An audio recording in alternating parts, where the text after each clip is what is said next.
esophagus leads to the next structure which is structure. अगर हम कभी भी किसी स्ट्रक्चर को ये कहते हैं कि ये मस्कुलर है, इट मीन्स कि इसके अंदर मसल्स प्रेजेंट हैं और मसल्स की स्पेशलिटी होती है दे कैन कॉन्ट्रैक्ट और रिलैक्स, वो कॉन्ट्रैक्ट और रिलैक्स कर सकती हैं। ठीक है, मस्कुलर होने का स्टमक को क्या बेनिफिट है कि फूड को प्रॉपरली बिल्कुल पाउडरी या पीसेस में ब्रेक करना होता है। पाउडर या पीसेस में ब्रेक करने का पर्पस क्या होता है कि जो भी लिक्विड रिलीज हो रहा है, जो भी एंजाइम रिलीज हो रहा है, वो फूड के साथ प्रॉपरली मिक्स हो सके, उसके लिए खाना प्रॉपरली क्रश्ड होना चाहिए। ऑल्दो टीथ की हेल्प से हम फूड को क्रश्ड भेजते हैं, बट अगर कभी जल्दी में खाया जाए या क्रश नहीं किया जाए या प्रॉपर च्यू नहीं किया जाए, जितना भी च्यूइंग पार्ट रह जाता है वो मस्कुलर स्ट्रक्चर स्टमक को पहले करना पड़ता है ताकि केमिकल्स और एंजाइम्स प्रॉपरली मिक्स हो सके। उसके लिए the stomach continuously contracts and relaxes so that the food present inside the stomach properly gets crushed and properly gets mixed with the substances or the secretions released by different areas. जब ये stomach continuously contract और relax करता है, उसकी वजह से the food can be pushed in the oesophagus, the food can be pushed into the intestine, और काम अभी सिर्फ स्टमक के अंदर होना है। Also stomach has a very strong acid released with in it, इसके अंदर एसिड बहुत तेज रिलीज होता है। ये एसिड इतना तेज होता है कि विद इन 10 डेज ये स्टेनलेस स्टील को डिसॉल्व कर देता है, स्टील की लोहे की रॉड को खत्म ही कर देता है। इतना तेज एसिड, अगर स्टमक तो वेल प्रोटेक्टेड होते हैं, जैसे वो स्टोरी सुनी है ना आपने हिडिंबा और वो प्रहलाद वाली, कि उसके पास तो एक ऐसा ब्लैंकेट था जो उसको कवर कर लेता था जिससे आग में उसको कोई इफेक्ट नहीं आता था, लेकिन प्रहलाद के पास ऐसा कुछ भी नहीं था कि आग का कोई इफेक्ट ना आए। वही स्टमक तो अपने आप को प्रोटेक्ट कर लेता है जिससे कि उसके ऊपर एसिड का असर नहीं होता, लेकिन ईसोफेगस अपने आप को प्रोटेक्ट नहीं कर पाता। तो ईसोफेगस में वो एसिड ना जाए, इसके लिए स्टमक के दोनों तरफ वॉल्व प्रेजेंट होता है, यहाँ भी और यहाँ भी, और जब फूड स्टमक में भर जाता है तो ये वॉल्व और ये वॉल्व क्लोज हो जाती है। This valve is called oesophageal valve.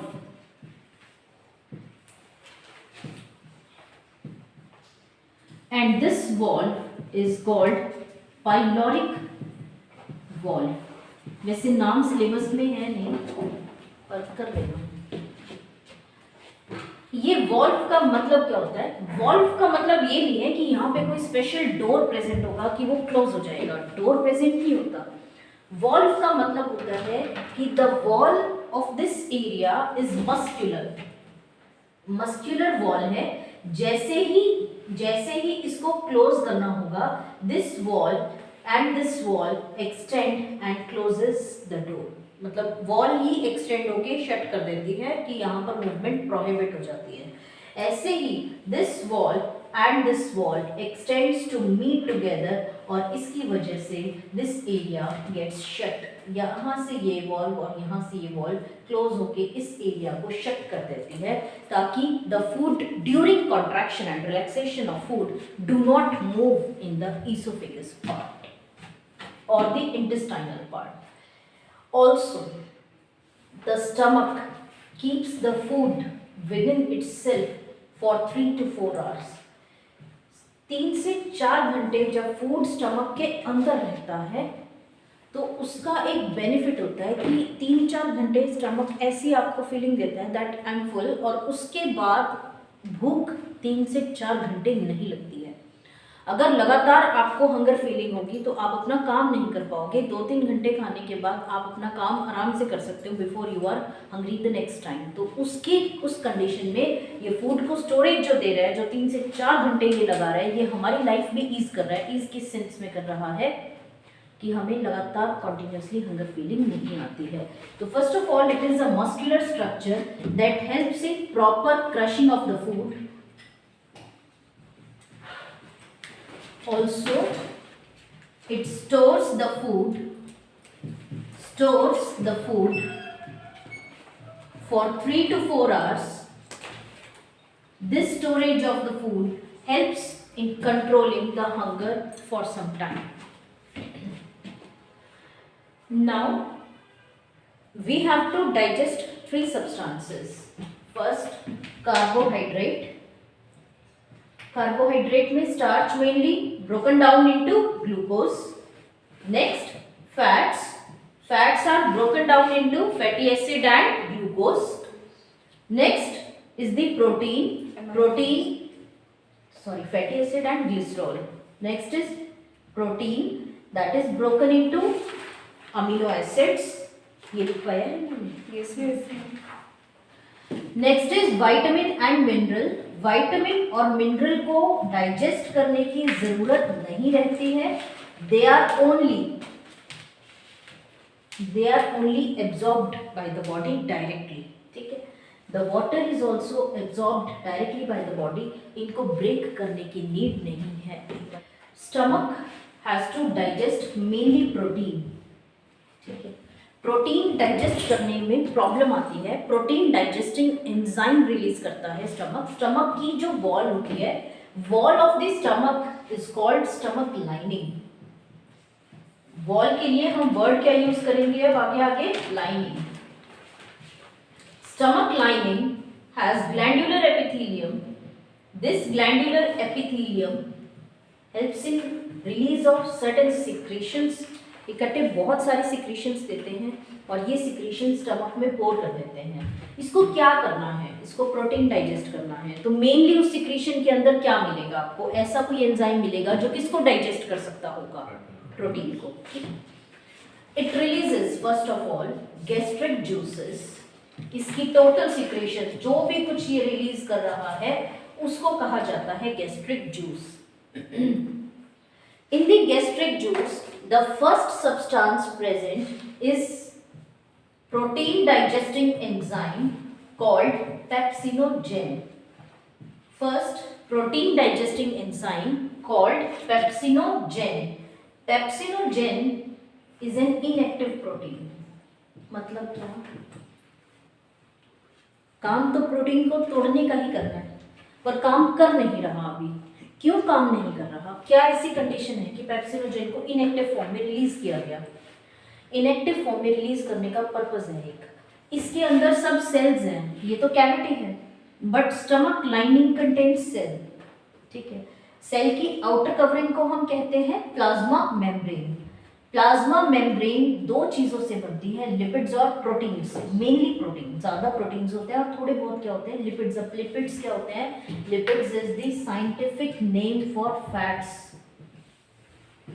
तो किसकी बनी हुई है? लिपिड्स और प्रोटीन्स. अगर प्रोटीन डाइजेस्टिंग मेनली प्रोटीन होता है, बीच बीच में कहीं कहीं फैट्स या लिपिड्स प्रेजेंट होता है. अगर प्रोटीन डाइजेस्टिंग एंजाइम रिलीज हो गई और फूड नहीं है, इसको तो प्रोटीन तोड़ना आता है. ये थोड़ी पता है कौन सा तोड़ना है और कौन सा नहीं तोड़ना है. अगर बिना फूड के या फूड अभी आना ही स्टार्ट हुआ और ये रिलीज हो जाता है एक्टिव फॉर्म में, तो क्या होता? प्लाज्मा मेम्ब्रेन ब्रेक हो जाती. प्लाज्मा मेम्ब्रेन के ब्रेक होती. वो इक्वेशन था ना 9th में, what happens if plasma membrane ruptures. Rupture होती, सेल की आइडेंटिटी खत्म हो जाती, सेल विल डाई. ठीक है. अब ऐसी कंडीशन में जहां सेल की डेथ ही हो गई तो स्टमक की लाइनिंग तो धीरे धीरे खत्म हो जाएगी और एक टाइम आएगा स्टमक की आइडेंटिटी खत्म हो गई. तो प्रोटीन डाइजेस्टिंग एंजाइम बनता है इनएक्टिव फॉर्म में. एक्टिवेट करने के लिए उसको एसिड रिलीज होता है. Acid is released to activate pepsinogen. Acid is released to activate pepsinogen. लेकिन पेप्सिनोजेन के साथ भी प्रॉब्लम, इसके साथ एसिड के साथ भी प्रॉब्लम है. ये तो प्लाज्मा मेम्ब्रेन को रप्चर करेगा, ये तो स्टमक की वॉल की सेल्स को जला ही देगा. दोनों मिलकर नुकसान करेंगे. तो उससे स्टमक को पहले प्रोटेक्ट करना होगा. स्टमक को 3 लेवल्स पे बचाया गया. पहला, इनएक्टिव फॉर्म में रिलीज किया ताकि बिना फूड के अगर ये रिलीज हो जाए तो ये किसी भी तरह से प्लाज्मा मेम्ब्रेन को रप्चर ना कर पाए. Second, before the release of pepsinogen and HCl, a substance is released which is called mucus. एक सब्सटेंस म्यूकस रिलीज होता है जो इन दोनों से पहले स्टमक की पूरी वॉल को कवर कर देता है। इसकी कवर करने से सेल की लाइनिंग तक एसिड और पेप्सिनोजेन एक्टिव फॉर्म वाला पहुंच नहीं पाता। ठीक है। थर्ड, पहले कैसे प्रोटेक्ट किया सेल की वॉल, स्टमक की वॉल को? इनएक्टिव फॉर्म में प्रोटीन डाइजेस्टिंग एंजाइम को रिलीज किया। सेकंड क्या करा? म्यूकस रिलीज करके पहले कवर कर दिया। म्यूकस के ऊपर एसिड का इफेक्ट नहीं आता है और वो सेल की लाइनिंग को या स्टमक की लाइनिंग को प्रोटेक्ट कर लेता है।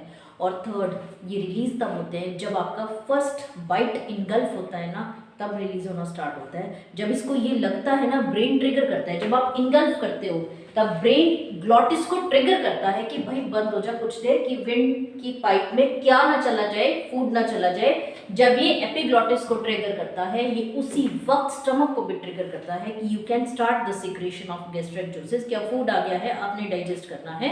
अब ये जूसेस रिलीज होने स्टार्ट हो जाते हैं। तो during the time of engulfing ही ये रिलीज होने स्टार्ट होते हैं। फूड की एब्सेंस में इनको रिलीज नहीं किया जाता। तो how stomach lining is protected, how a stomach lining is protected। stomach lining को protect करने के लिए सबसे पहले पेप्सिनोजेन remains inactive। कब तक इनएक्टिव रहेगा ये? जब तक म्यूकस से कवर होने तक भी इनएक्टिव है, फूड आने तक भी इनएक्टिव है। उसके बाद रिलीज क्या होता है? HCl, और HCl पेप्सिनोजेन को क्या कर देता है? एक्टिवेट कर देता है। तो first substance that is released bye stomach is pepsinogen, inactive protein digesting enzyme. Second, उसको एक्टिवेट करने के लिए क्या रिलीज हुआ? HCl। और थर्ड, उसको प्रोटेक्ट करने के लिए क्या रिलीज हुआ? म्यूकस। ये तो मुझे प्रोटीन से स्टार्ट करके बताना पड़ा ना आपको। नंबर 1 ये, नंबर 2 ये, नंबर 3 ये। वैसे सिक्रीशन ऐसी होती है कि सब कुछ मिक्स ही होता है एक तरह से। आप ये नहीं कह सकते क्या पहले आया और क्या बाद में आया। Pepsinogen breaks, first of all converts, pepsinogen converts, this is the inactive form of protein digesting enzyme, converts to pepsin which is inactive form by the effect of किसका? एक्टिवेट कौन करेगा? Acid HCl।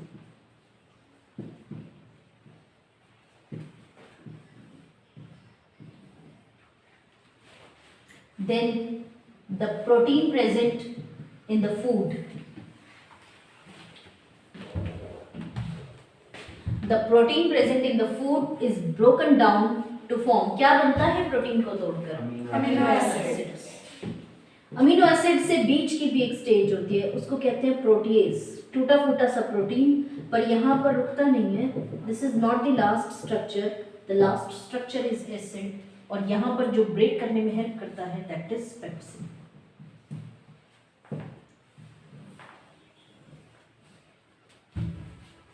Now, pepsinogen has broken 99% of proteins to amino acid. 0.1% अभी भी रुक जाता है। 99.9% protein break होता है एसिडिक मीडियम में, और 0.1% ब्रेक होता है बेस मीडियम में। बेस मीडियम मिलेगा इंटेस्टाइन में। तो इसीलिए 0.1% प्रोटीन यहाँ रह जाता है, बाकी सारा डाइजेस्ट हो जाता है। ठीक है। बेबीज में एक एंजाइम रिलीज होता है, this enzyme is called rennin. Babies are properly and purely fed on milk, और मिल्क में होते ही सिर्फ क्या है? प्रोटीन्स। ठीक है। वहाँ पर प्रोटीन डाइट एक्स्ट्रा है, उनका मिल्क प्रोटीन एक्स्ट्रा आ रहा है। मिल्क प्रोटीन एक्स्ट्रा होने की वजह से पेप्सिनोजेन अकेला काम नहीं कर पाता, उसके साथ एक स्पेशल प्रोटीन डाइजेस्टिंग एंजाइम भी प्रेजेंट होता है, जो किसके लिए स्पेशल होता है? मिल्क के प्रोटीन्स को ब्रेक करने के लिए। धीरे धीरे धीरे धीरे एज के साथ मिल्क प्रोटीन्स कम हो जाते हैं, मिल्क का इंटेक कम हो जाता है, बाकी चीज़ों का इंटेक बढ़ जाता है। अगर बाकी चीज़ों का इंटेक बढ़ जाता है और मिल्क का कम हो जाता है, तो फिर रेनिन का रिलीज धीरे धीरे कम होकर बंद हो जाता है। तो रेनिन एंजाइम के साथ हम स्पेशली मेंशन करते हैं that this enzyme is being released in the babies only till the age they become dependent on themselves और other food. renin released in babies only. They convert milk protein. बनेगा तो क्या ही, milk protein break होगा तो बनेगा तो क्या ही, amino acid amino acids.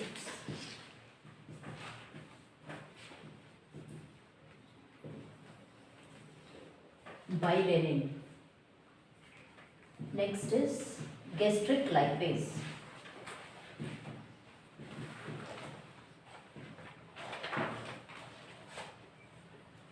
Lipase word is used for the digestion of lipids. और lipids किसका साइंटिफिक नेम है? फैट्स का. तो ये फैट्स के लिए होता है. हालांकि ओनली 0.1% फैट्स आर डाइजेस्टेड. इसके लिए यहाँ 2-3 लाइन छोड़ देंगे. पहले फैट्स की डाइजेशन इंटेस्टाइन में समझाऊंगी, फिर यहाँ पर समझाऊंगी कि कैसे हुई है. ठीक है, ये क्लियर हो गया सारा स्टमक का function.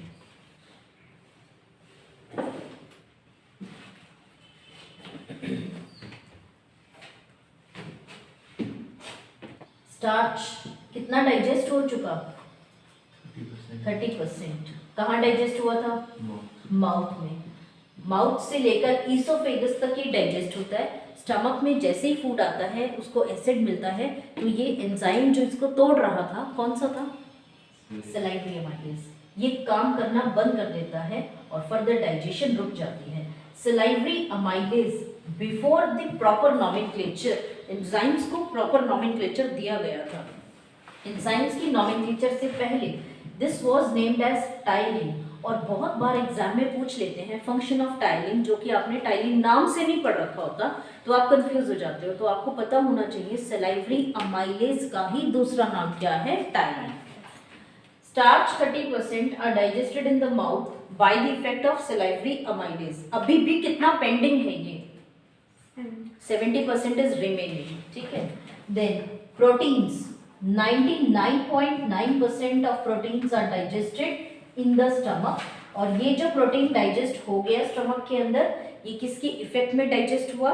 Bye the effect of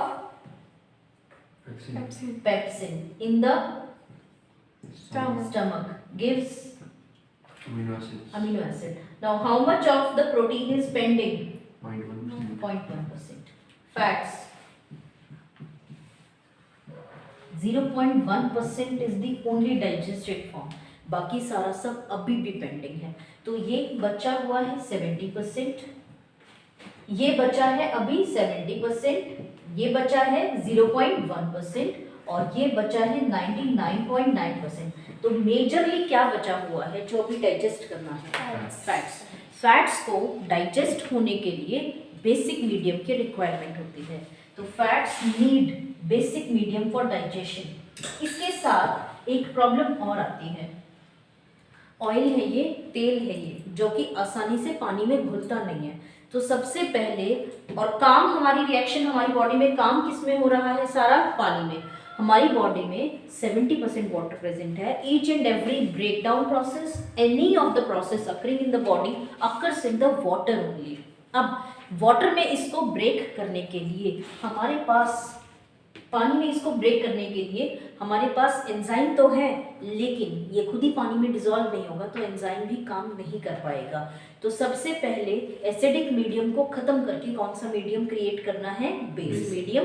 second, जो फैट्स हैं उनको किसके अंदर डिसॉल्व करना है? वाटर के अंदर डिसॉल्व करना है. ऑयल सब्सटेंस को वाटर में जो डिसॉल्व कर दे वो केमिकली कहा जाता है सर्फ.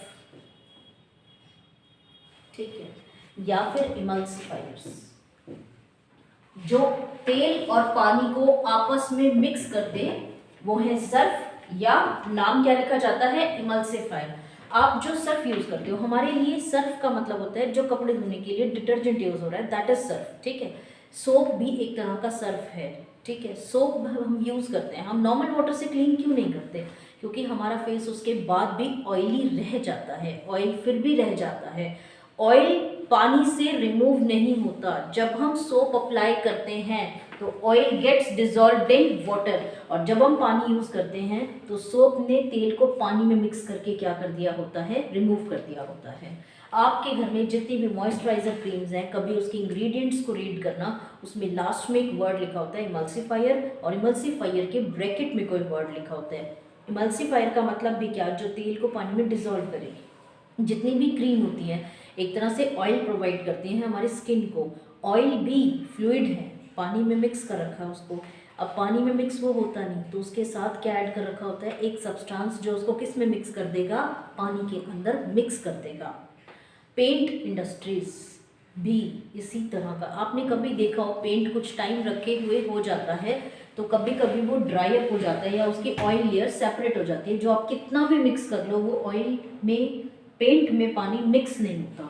मिक्स क्यों नहीं होता, क्योंकि ऑयल और पेंट ऑयली नेचर है, वाटर में डिजॉल्व नहीं होता।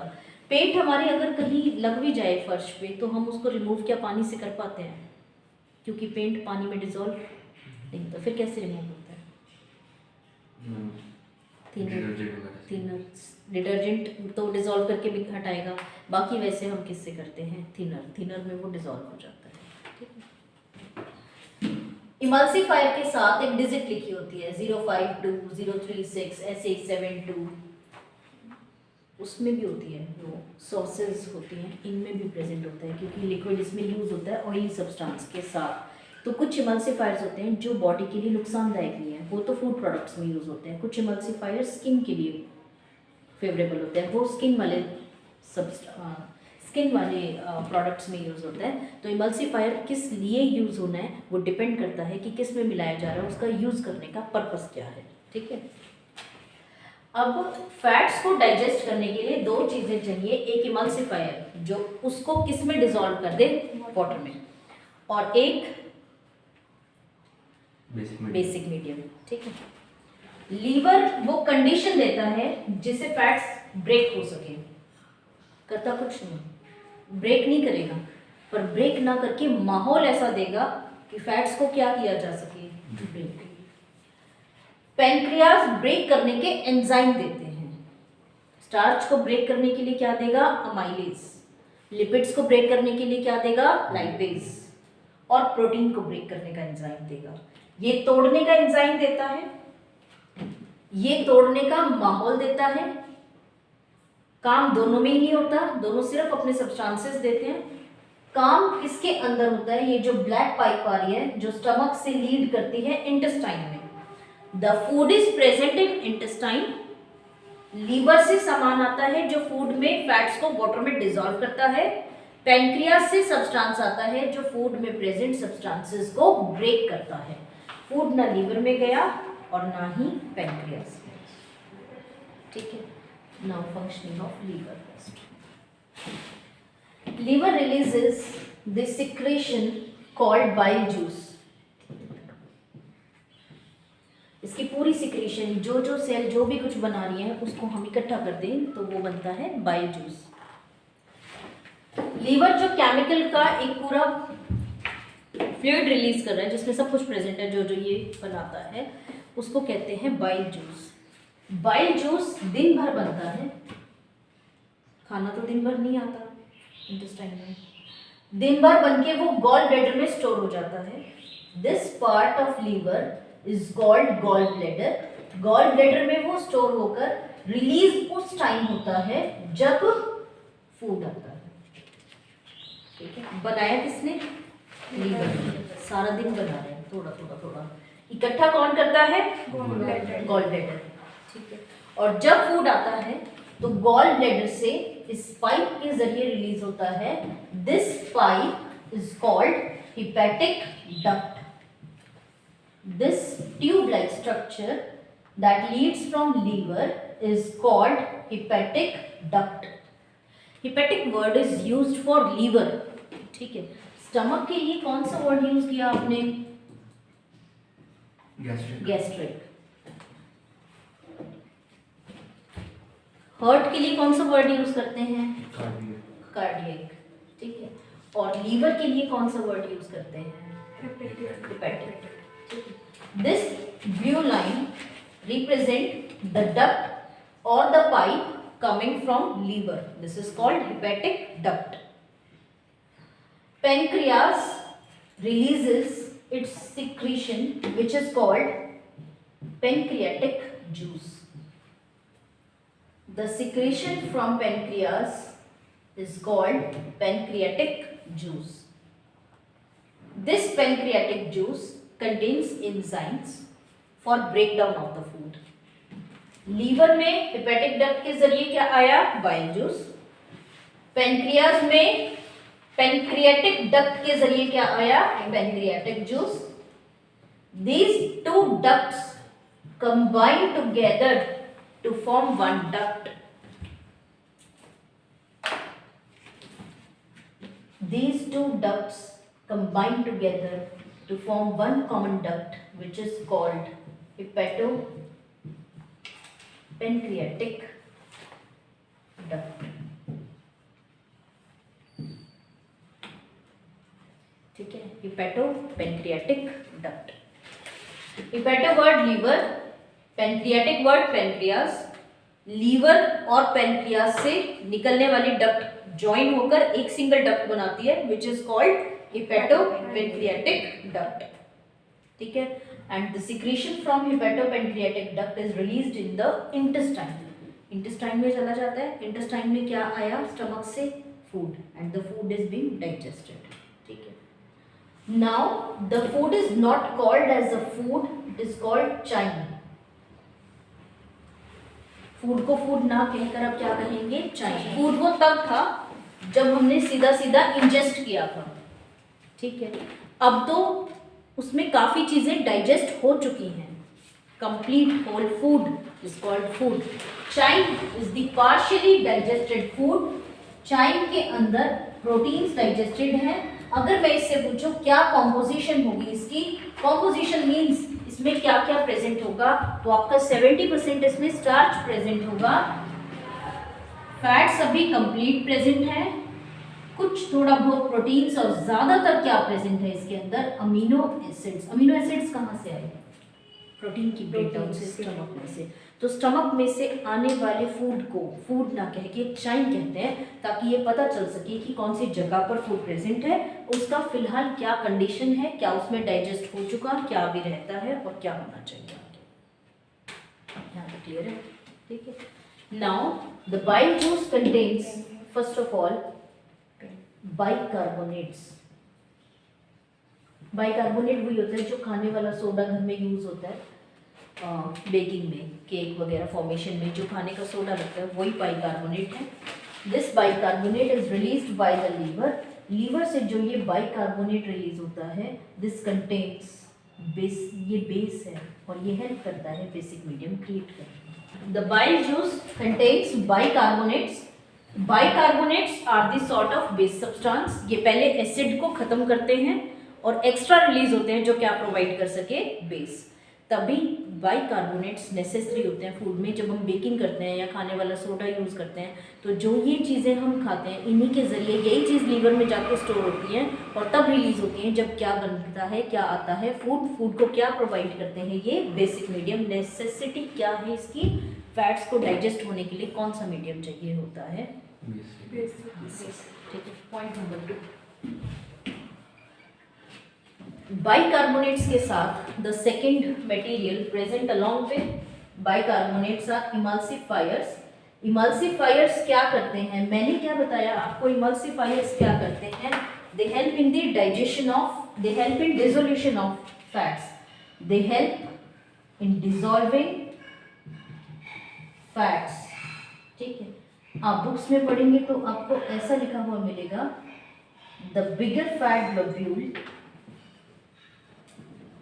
bigger fat globule is converted into smaller fat globule. Bigger fat globule is converted into smaller fat globule.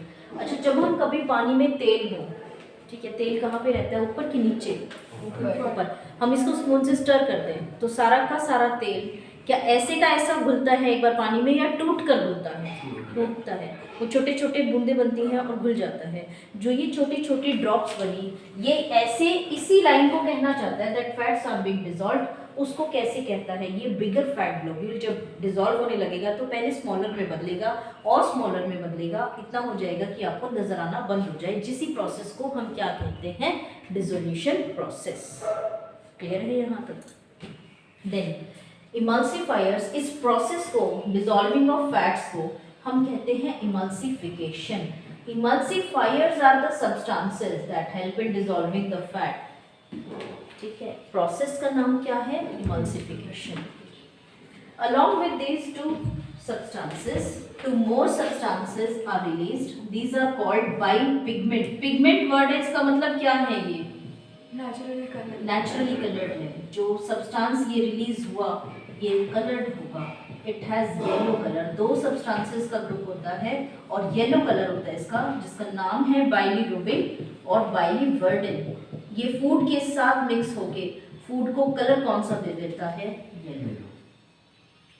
ठीक है, जब कभी जॉन्डिस होता है तो जॉन्डिस की कंडीशन में, चलिए नेक्स्ट देखिए, बाइपिगमेंट, बाइलिरुबिन और biliverdin, it gets mixed with the food और फूड को कलर कौन सा दे देता है, येलो।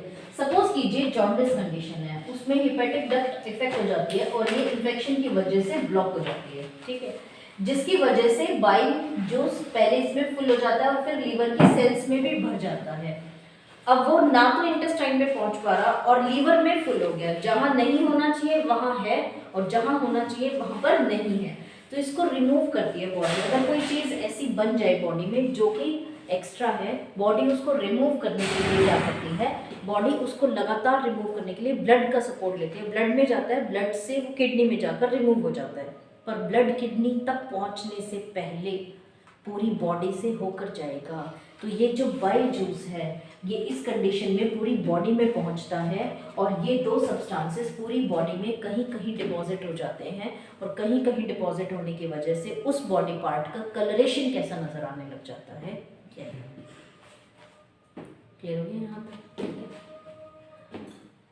नेक्स्ट, अगर गॉल ब्लैडर में कभी स्टोन प्रॉब्लम हो जाए, ठीक है, स्टोन ऐसे कहते हैं नींबू के बीज खाने से हो गया, ठीक है, फूड स्टमक में आया, इंटेस्टाइन में जाएगा, इंटेस्टाइन से लार्ज इंटेस्टाइन एंड रिमूव्ड, यहाँ पे बीज गया ही नहीं। जब बीज गया ही नहीं तो यहाँ पे क्या वो हो सकता है, नहीं होता।